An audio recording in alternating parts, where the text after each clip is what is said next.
This is the Blairing Out with Eric Blair show, backstage at the 2014 Warped Tour with Jordan. The Ready Set. Ready Set. What's your mission statement?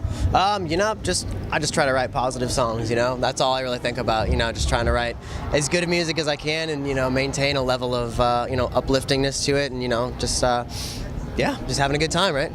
What is the name Ready Set, the Ready Set? What does that mean to you personally? To me, it means being ready to like set your things that are like holding you back, like behind you, and just kind of go for what you want to do. That was kind of my mindset when I started it. You know, I just kind of threw everything out and it was just like, I have to do this and I'm just gonna go right for it. So that's what it is. What were the biggest obstacles you had in making your dreams become a reality?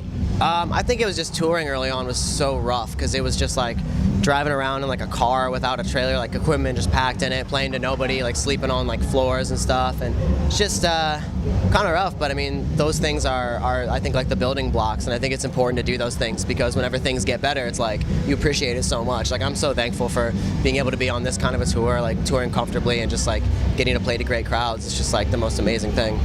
Don't you see, like in rock and roll and punk history, they romanticize the van and the car times, and like, man, those were great times, but for you, not so much. I mean, like, I like it. I mean, it's cool. Like, I think it's important to do it. I think everyone should have that kind of a thing, but I mean, I'm not gonna say that a bus isn't a lot better than a van, because it definitely is. Like, there's a lot of bands on this tour who are doing it in a van, and that's like, I respect that so much, because that's gotta be tough. Like, that cannot be an easy thing to do, because the drives are long and it's hot all day, you don't have a place to go, and yeah, I mean, especially on this tour, like, I don't know, this is like the most, like, oh, the bus is like the oasis, basically. It's like air conditioned, like shower, everything's all clean and okay. It's like the only thing that's constant, pretty much. In the day and age we're living in, it seems like it would be so difficult to be a band, a touring band, and actually make money. Mm-hmm. Is this true or false? It depends on the level, I guess, of what you're doing and how much you're putting into it, and like, I mean, it all comes down to how much you want to spend on like your crew and like your production stuff and all that, but it's definitely very possible to make a lot of money touring. That's where most people that I know make their entire living, so it's just all about the way you want to do it. Like, you know, it can definitely be a very profitable thing. What are fans saying to you on the road? Lots of different things. People like, I like to do meet and greets every day, so I try to like, you know, have like FaceTime with everyone who watches us play, and it's awesome because like this tour in particular, a lot more people who don't always come to shows will come to this, and I get to like hear that, I guess, like my music has helped them, or, you know, like just touch them in some way, and that's like the best, coolest thing ever. Like to hear that something that I wrote meant something to somebody is such like a humbling thing. So a lot of that, like, that's the coolest part about it, about doing like the meet and greets, is just like hearing that I've affected somebody positively. Do you live by the precepts of sex, drugs, and rock and roll? And if so, how do you own it, or does it own you? Just all of it, all at once, all day long. That's pretty much what life is like on tour. We do it all just constantly. Like right now, you don't even see it, but it's going on right now. Just, you can't even tell. But no, I don't know. It's like, I think we're probably one of the tamer bands that we've toured with. We still have a good time and like party and stuff, but it can definitely consume you if you let it.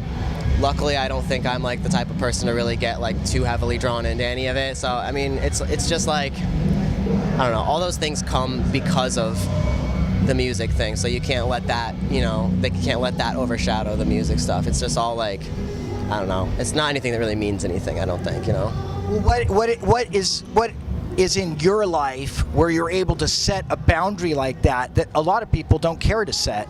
I don't know, I think it's just, I don't know, I just get really conscious about like I never want it to like affect my show, like my singing and stuff, and I don't want it to like weigh down on me or to start to have that reputation of being the guy who's like just, you know, crazy partying every night, just like losing his mind. And plus, like, I've been in a stable relationship for a long time, so I don't really have any like urge to go and like mess that up or anything. So I mean, there's just a lot. I feel like I have a lot of things like going for me that are positive that I wouldn't want that to like taint, really. Do you now, as far as your relationship with your girlfriend, correct? How do you keep that alive when you're on the road? On this tour, it's awesome because she's doing merch for me on this tour, so she's out with me, so I'm with her every day. But usually, I mean, she's pretty busy at home normally, and I'm on the road all the time, so we're both kind of doing our own things. I don't know. It's just like it always made sense. Like it's never really been like a hard long distance relationship. It's probably the most like laid back long distance relationship of all time. So I'm very lucky because I think that's kind of a rarity. Now, with all the trappings of this kind of tour, it's like a playground. So what is the most romantic? What are some of the most romantic moments you've had with your girlfriend out here on the road? Because I think it would be like a playground, you know, for lovers. I don't know. It's I don't know. That's an interesting way to put it. I mean, I actually don't really see her that much during the day because she's out at the merch tent. But you know, we go. You know, we have like a nightly little walk around the bus lot. You know, just a little nothing too romantic. You know, just spending a little quality time, and that's about it. What is there a jealousy level? No, no way. She's definitely like cool with whatever, and it's not like you know, I don't like mess around or anything. So nothing to be worried about with this guy. What is it in your youth that brought you to this point with the Ready Set?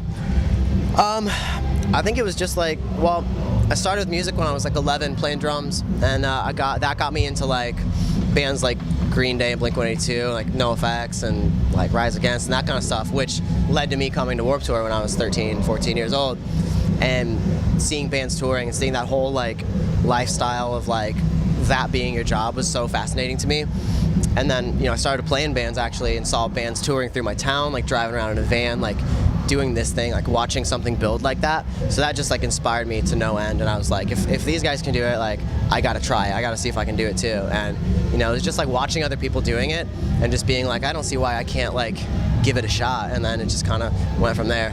Parents supportive? Very, very, yeah. They like are so excited about everything I do with music. Like they come out and see me play all the time. They come out and hang out with me here in LA whenever I'm not on tour, and yeah, they're great. They let me like take the little like car when I started touring, like pack it up full of stuff and just drive around. Like, and I think I was like 17 or 18 at the time, and they were like, yeah, go for it. And I was like, you sure you guys don't want me to go to college? They were like, you can go back to that if you want, just do what you got to do now. And I was like, all right, sweet, like the luckiest scenario, because I think that's kind of rare with parents like wanting to be like, music, great idea. Like it seems like a shot in the dark, I think, to a lot of people. What inspired the title of your new album, The Bad and the Better? Pretty much, I think that with every bit of good, there's bad, and every bit of bad, there's good.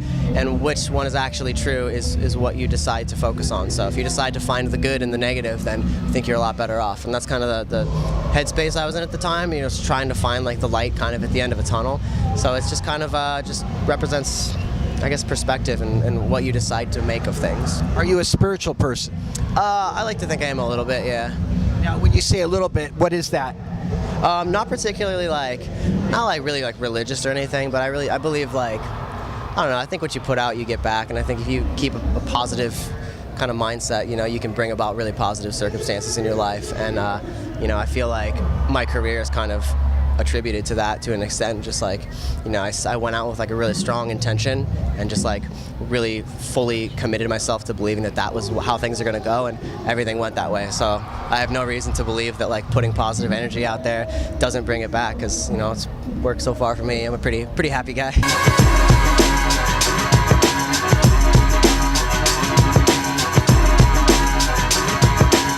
The Blairing Out Show.